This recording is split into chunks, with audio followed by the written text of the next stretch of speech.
Welcome to the Matthew Moran podcast. Here you will find a series of in-depth conversations with the world's best nature photographers, filmmakers, conservationists, editors, writers, and publishers. You will get an insight into the lives of creative professionals and industry experts.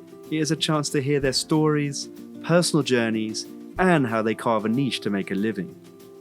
The podcast focuses on the role that photography and filmmaking plays in helping to raise awareness about the global plight of species, and despite the depressing statistics, we look for solutions of what we can all do to contribute to conservation.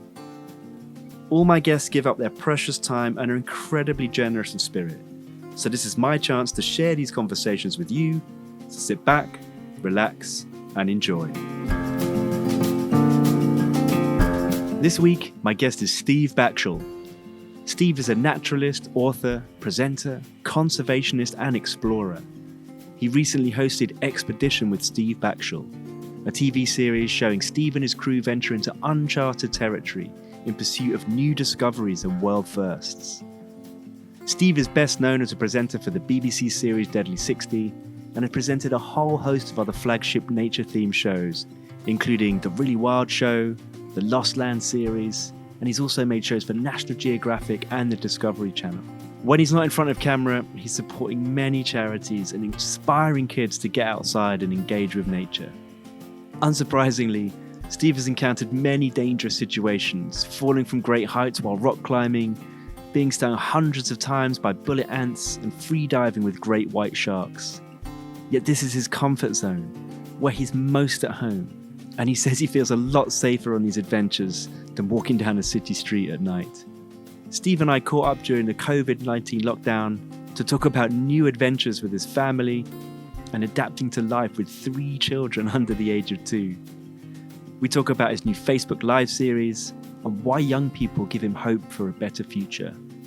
This podcast can be heard on a number of platforms: Acast, Stitcher, Google Play, and of course iTunes. That's where we direct people to leave reviews as the biggest platform. So if you enjoy this, please leave a review on iTunes. Share it with your friends and loved ones so we can get these stories out there to as wide an audience as possible. That's enough from me. Here's Steve Backshall. Steve, thank you so much for taking the time to come on the podcast, especially as you have 3 kids under the age of 2. And I was thinking, are you mad? Right now, you know, you love a challenge, but this surely must be the biggest challenge of your life. Do you know what, Matt? I've come and locked myself in their nursery. Helen's looking after them out in the lounge. And if you hear these far off wailing sounds, it's not that we've got someone kind of locked in our basement or anything sinister like that.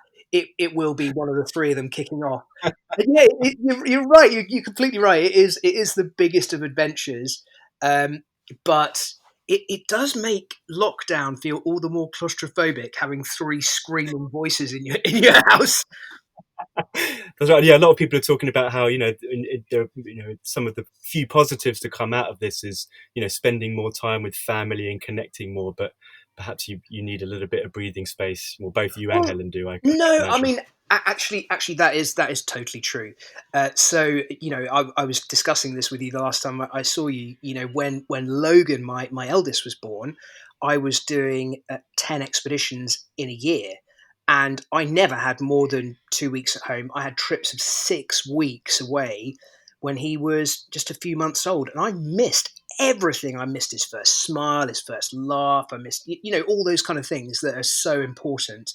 And it cut me. It really cut me. And I would be away on expeditions right now if it wasn't for lockdown. So instead, I've been given the opportunity of experiencing all those things and actually being a dad, which is great. I mean, yeah, I have to worry about how on earth I'm going to pay my mortgage, but it is nice to be afforded the opportunity to do the dad thing. How's it working out for you? That's great. Yeah, I mean, very very much the same. It's and on one hand, it's a total joy, and you're not missing anything. Our daughter would be in childcare a couple of days a week, and with the grandma. So on one hand, it's very difficult with productivity and getting work done, and on the other hand, it's you're you're not missing anything. It's just a real delight. So yeah, good and bad. But this is we've got a tight schedule here. I want to get right on and actually ask what you're doing currently, because it's really exciting, and lots of people are adapting to this life under lockdown, and you've taken to Facebook Live and you're doing live homeschooling lessons. So can you Yeah. talk a little bit more about that, and we can get this out there and hopefully get more people watching? Well, that'd be amazing. Yeah. So I guess it was kind of born out of early on. My sister works with kids who have cancer with the NHS. My brother-in-law and sister-in-law both are doctors in ICU. They're all on the front line. They're all doing big things to try and make a difference. And I found myself feeling, for the first time in my life, utterly powerless, utterly pointless, and thinking, what on earth can I do? And Helen actually was the one who suggested, first of all, well, why don't you just start doing wildlife homeschooling? And I started it up the week of lockdown, or the week before lockdown, and I've been doing it ever since. So I've done about 15, I think, so far, and the Great. response has been amazing. So I frantically set up a YouTube channel, and a week later had 20,000 followers. The biggest Q&A so far had 400,000 households in about 20 different countries tuning in. And the best thing has been the volume of questions and the quality of questions. So we'll get 40,000 odd questions in 1/2 hour live Q&A. And they're from kids as young as 3 and 4 and all the way up to, graduates, asking everything from, complex things about ecology and habitats through to simple questions about how insects work and how spring is happening and how lockdown is affecting wild animals. And it's been a joy. The tech side of things, I have to admit, has been a real struggle for an old git like me. I mean, this is the most banal thing ever to be talking about on your podcast, but for the first couple of weeks, I all of a sudden felt like my dad. I felt like I was looking at my computer and wanted to hit it with a hammer because it just nothing worked. I've been doing Facebook Lives for years now, but Yeah. all of a sudden the bandwidth was just stripped down to nothing. Nothing worked. I had to do everything through a whole bunch of restreaming services and broadcasting apps, and I've got my own broadcast studio now set up at home. All of which I had to do without anyone doing tech support, Matt. It was a nightmare. Unbelievable. And I bet, in many ways it's the same with my daughter Imogen at home. Probably Logan could help you out of that stuff now with kids, how quickly they get a So, hold of the tech. we had one hard and fast rule. I read a bunch of peer-reviewed papers about brain development in youngsters, and basically they were all saying, "Oh yeah, every baby's different, every family's different." The only hard and fast rule that I read through all of that stuff was no screen time before 2. And Hells and I did an amazing job of keeping him away from screens, from televisions, from laptops. But the last couple of weeks, I have to admit, we have folded. We played him Lady and the Tramp the other day when he was having just like massive meltdowns. We thought we're gonna play him an old fashioned Disney film, and it was lovely just seeing him being absolutely spellbound and crucially absolutely silent. Yeah, I know. And you can just let go of that, cut yourself some slack as a parent, and, know in the grand scheme of things that it's going to be all right. Yeah, yeah. I mean, that's absolutely it, isn't it? The It is words of totally. the words of Tom Hanks himself. All this will pass. Yeah, no, it's true. Sometimes a throwback to kind of you know more sort of like kinder times is a good thing, and it was certainly a very very nostalgic experience for all of us. But you know what? I think the best thing about, if there is anything good about this period of lockdown that we've had, is that for the first time in a long time, we have all got to experience spring properly, Right. experientially, minute by minute on our own patch. As you know, I'm lucky enough to live on the river, on the Thames, and it's been a lot of years since I've been able to look at the calendar and go, oh, hang on, wow, The swallows are Mhm. here 2 weeks early this year, and oh my goodness, the mayflies have had their first eruption 3 weeks earlier than they had it last year. And there's two sets of grebes just nesting around the corner. There's grebes still courting over there, and to kind of, in the way that I always used to, start noting down the way that nature works to a calendar, and just feeling so connected to it and enjoying it because of, I guess, apart from anything else, seeing it through Logan's eyes, helping Helen to experience it on a slightly different level, and just feeling utterly connected to it. Isn't that wonderful? And you're totally right. This time of year, it is a complete joy. And I'm having the same experience with my daughter, feeling like I'm reconnecting by trying to teach her, and then also understanding how little I know, when she's asking me, what's this and what's that. But it's great. And, just moving on briefly onto that, big chunk of your broadcasting career has really been kid focused. And I wondered, Yeah. was this a conscious decision? Is this something that you kind of fell into? Obviously, you did the really wild show many years ago, but with the Deadly 60 and now the live homeschooling, is that just a natural driver to you to want to educate kids? It started as a pragmatic thing. So I started off my career with the National Geographic. I did 5 years, nearly 5 years for them as adventurer in residence, and never made a single kids program. And Right. then I had a friend who recommended me to the Really Wild Show, went over there and started doing completely self-filmed segments for them, and sort of gravitated to becoming a full presenter alongside Nick Baker and Michaela Strachan. But even though that was, as I said, just pure and simple something that I fell into, it became instantly obvious to me that while a lot of the other, presenting stuff I do essentially is pointless, it's self-aggrandizing, it might be entertainment, but it has no actual purpose. The kids stuff really makes a difference. And it's going to sound like, having told you that my sister, works with kids who have cancer, that I'm just trying to make my life appear to have some kind of point. But the point is, with working in this kind of area with kids, is you're talking to an audience that hasn't made up their mind how they feel about the world yet, and you have the Right. opportunity to switch them on to the natural world and to change their lives. And if that sounds pompous, some of the live the live dates that I did when we were doing Deadly, 14,000 kids would turn up on a day, and you see 14,000 kids all bright-eyed, energetic, enthusiastic, wanting to find out about the natural world, wanting to be inspired, and it's a powerful thing. And I encountered an enormous, and still do, an enormous amount of snobbery about, the fact that I keep doing kids television alongside my sort of adult output. But it's the most important stuff I do by a country mile.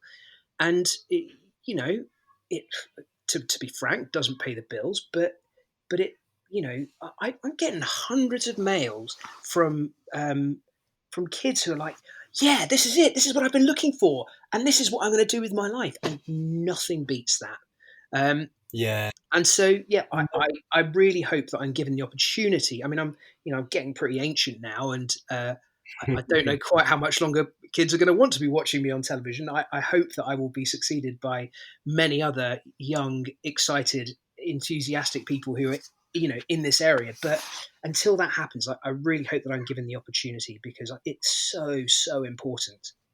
And must be hugely rewarding for you as well. I mean, I know you've kind of mentioned your sister and doing important jobs, but of course, inspiring kids and reaching those kind of numbers is quite a big deal. And I think especially as today, it's kind of easy to dismiss the youth, as being addicted to devices and not connected with nature. And when I interviewed Chris Packham in the last podcast, he talked about not seeing a kid in the 13 years that he'd been living in the New Forest in the woods, and how sad that was. And I think over the years I was curious to find out what you've seen and what you've learnt, and That have is you not my seen? experience. That is absolutely not my experience at all. I mean, I know that exists, and I know from my friends that there are, shed loads of kids who are, plugged into their Xboxes, but that's not my experience at all. I mean, I'm lucky enough to work with a lot of young people's charities and young people's organisations, and also to just be connected to the kind of kids that are into this stuff. But what I see are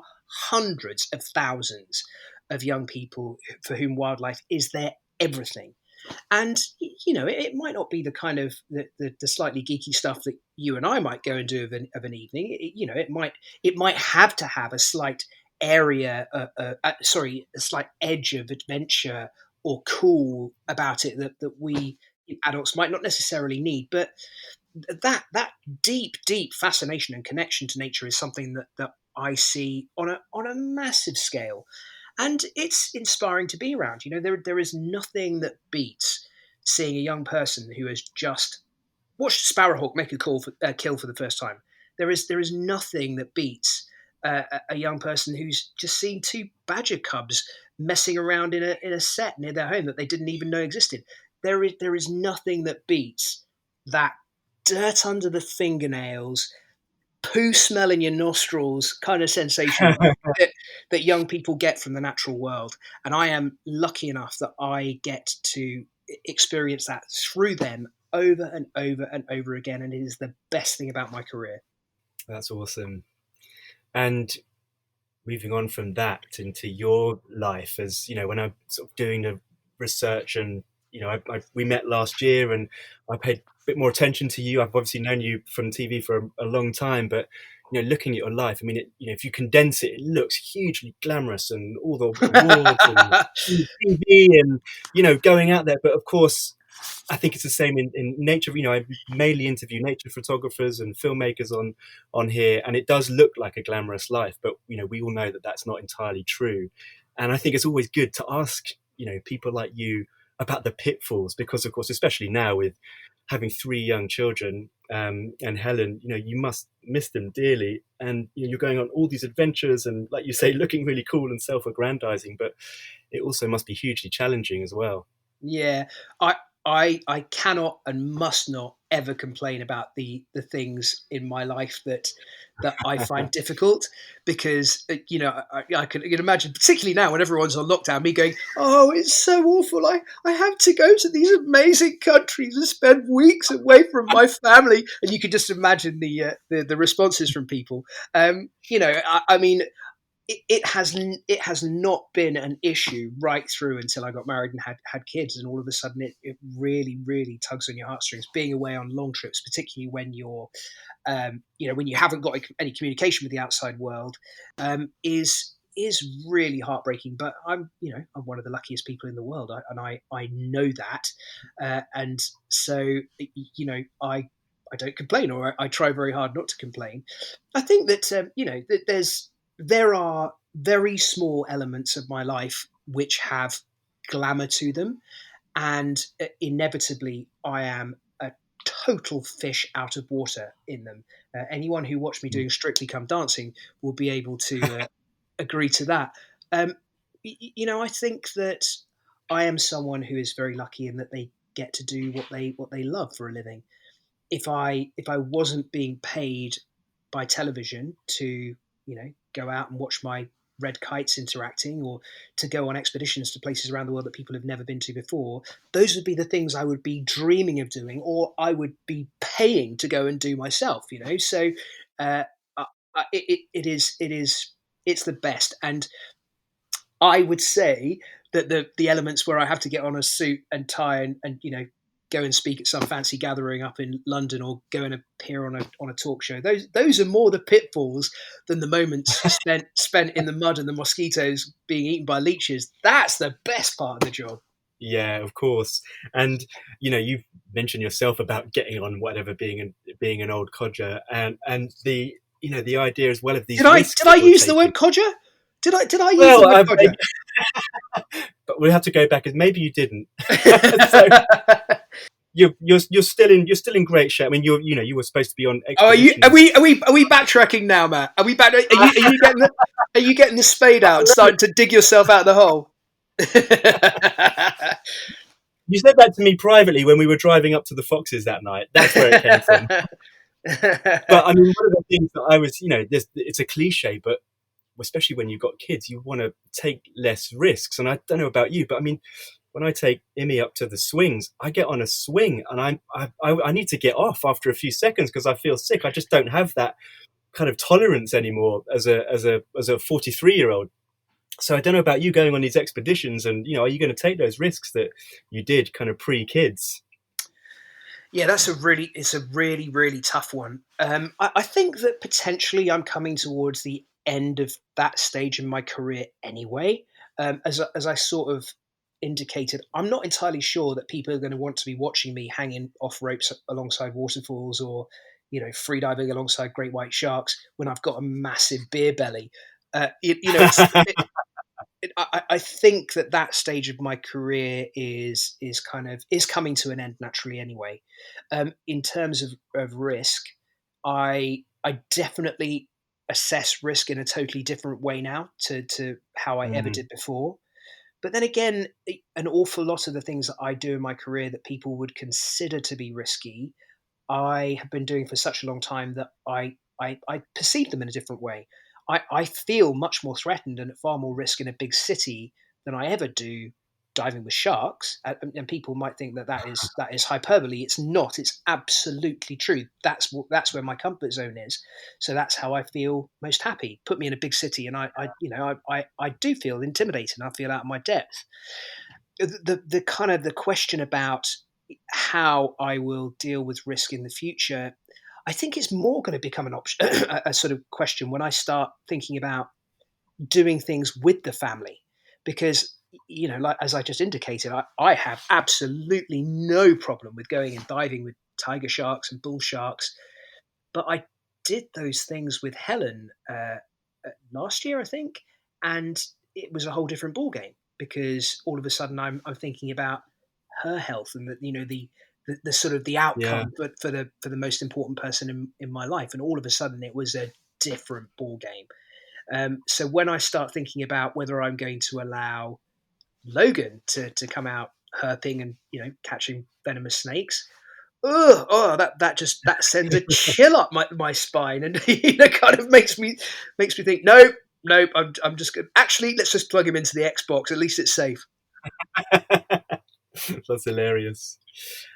Steve, we are losing species faster than ever now. And of course, we know about your passion for the natural world and what you've been doing as a broadcaster and an author and writer and wearing all these different hats. But one of my questions I asked many of my guests is, how do you remain hopeful in this time, with the biodiversity crisis, with the climate crisis, and as an educator as well, what do you tell people about the solutions and also your own kids, bringing them up in this world? What are your fears, and how do we mitigate against all the negative news?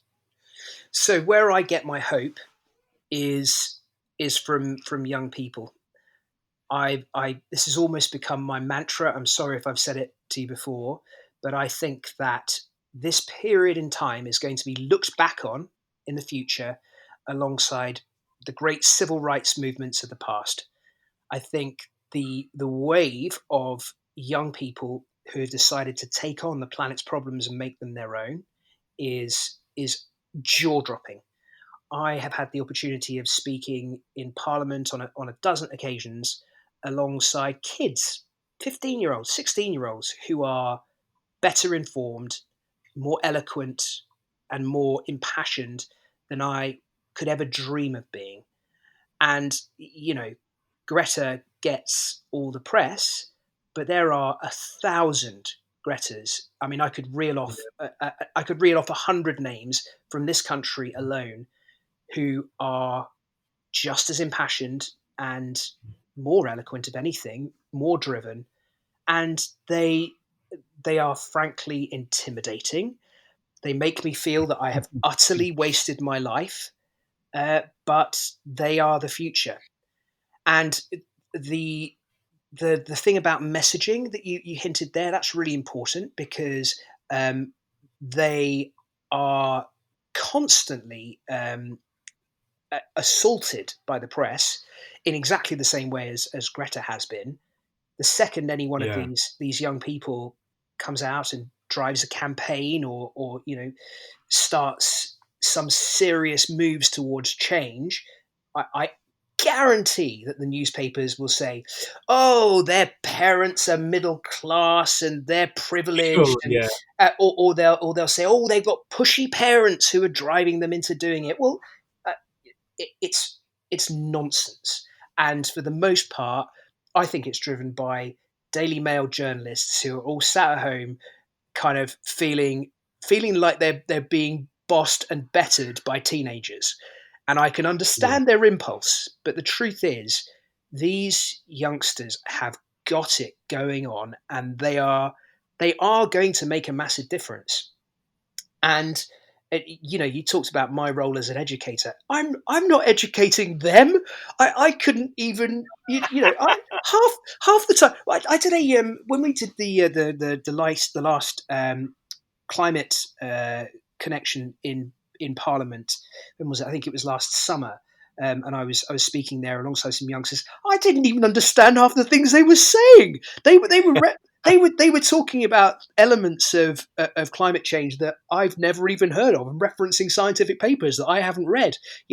So That's I brilliant. I am I am proud to count some of them as friends, and to be, a part of the movement.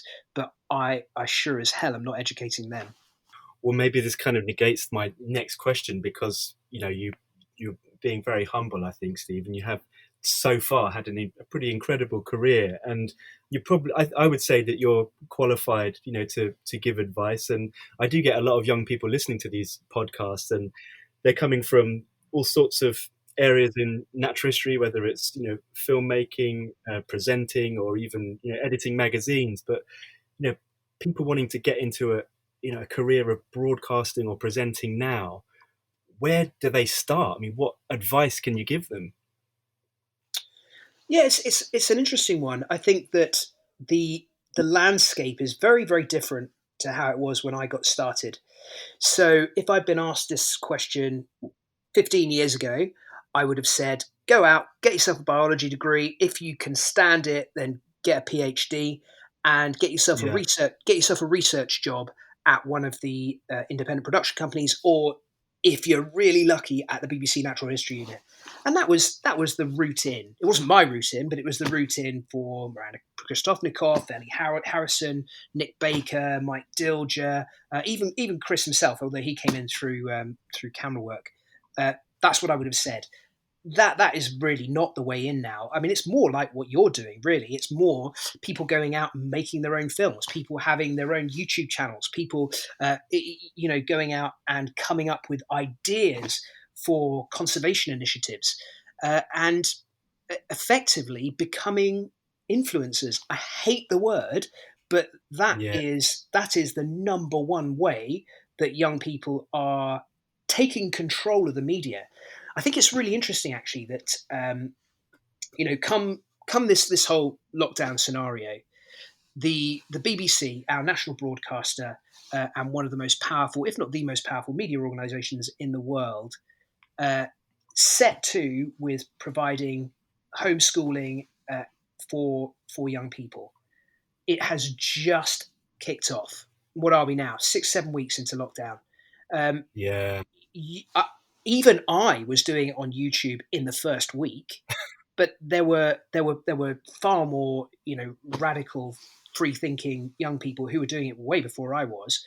That ability to react and to move with the times, and to say, oh, I've got an idea for something. Actually, I think that the most important part about this problem is X, Y, and Z, and have it uploaded within an hour, is Mm. is something which traditional media struggles with, and young people understand like it's breathing.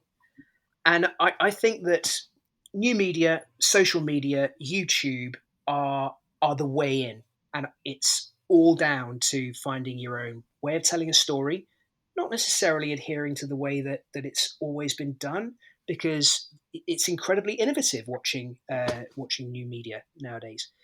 But yeah, that to me, and most of these young people I'm talking about to you, who are, I find so inspirational now.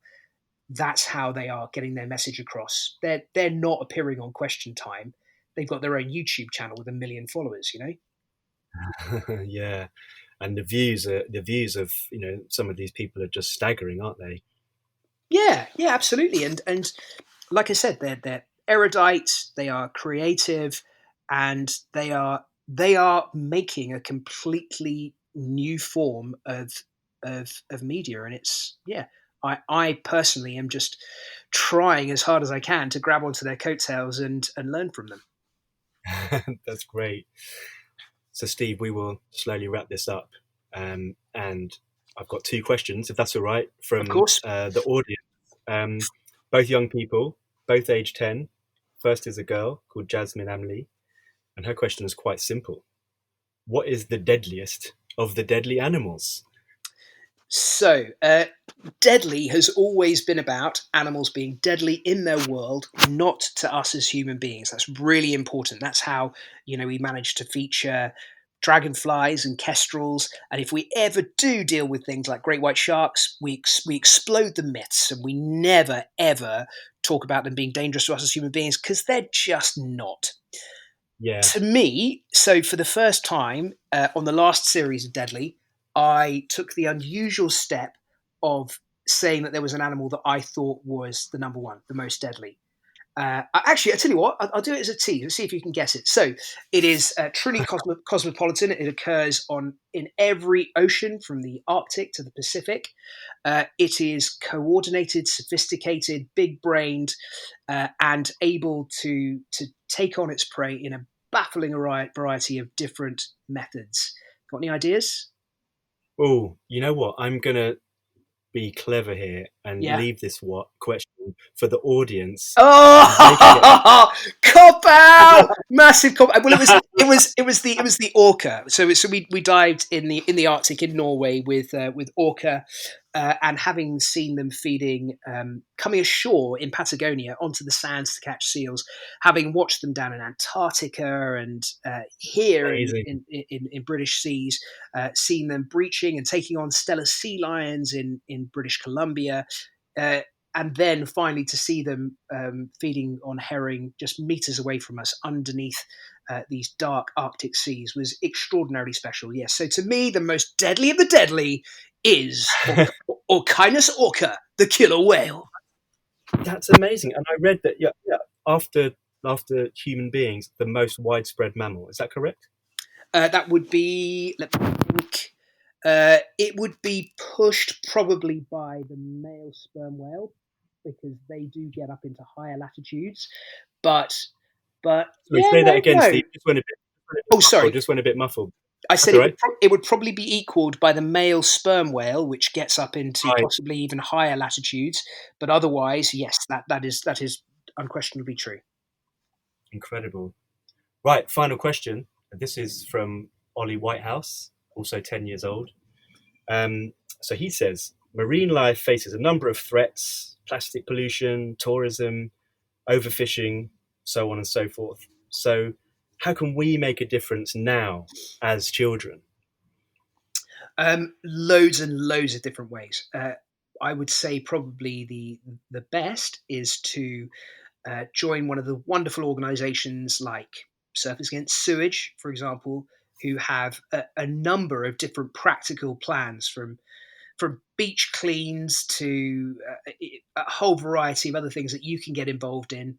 Um, there's lots and lots of practical ways that you can go out and make a difference on your home patch, or you can basically train yourself up to become a marine biologist and start solving those problems in a macro way. And if you want to do that, you have to get started now. You have to start learning about marine environments, because there's at least 20,000 different species of fish. You could study nothing but gobies for the rest of your life and not know everything. So get started, learn as much as you can, get involved with a marine conservation organization, and then maybe come up with a plan of your own. Steve, that is brilliant.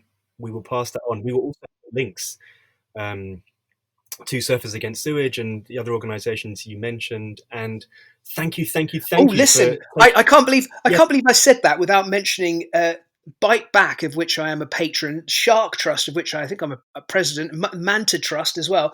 I mean, there's so many organisations, the Marine Conservation Society, all of these organisations. There's loads of them.